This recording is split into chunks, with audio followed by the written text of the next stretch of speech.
assoluti.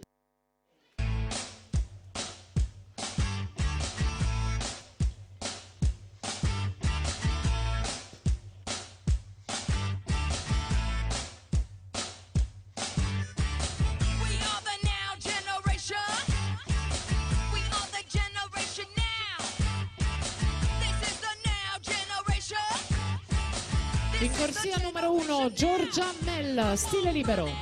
In corsia numero 2 è stata medagliata in categoria nei 200 stile libero Morgan Farronato, Team Veneto. In corsia 3 Chiara Di Filippo, Unione Nuoto Friuli.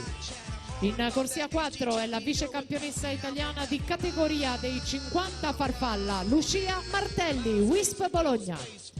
Al suo fianco compagna di squadra della Wisp Bologna. È stata medagliata con le staffette agli Europei Juniores del 2014, ha vinto in carriera 8 medaglie fra giovanili e categoria, di cui 4 d'oro. Partecipato alla Coppa Komen con la nazionale giovanile Eleonora Casarotto. In corsia 6 Victorita Alexandra Bogdanesi, Città Sport Vicenza. In corsia 7 Shaula Stefanuto, Idros. In ottava corsia, in lane 8, Mila Sekulic per la Serbia.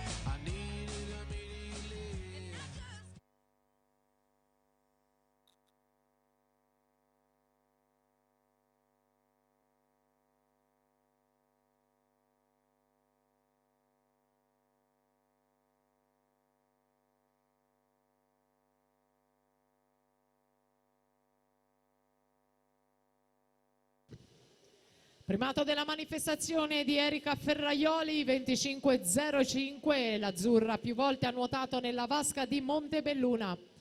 Con il miglior tempo invece la Martelli, che questa mattina ha nuotato 26.61, specialista della farfalla, con una buona esplosività di base.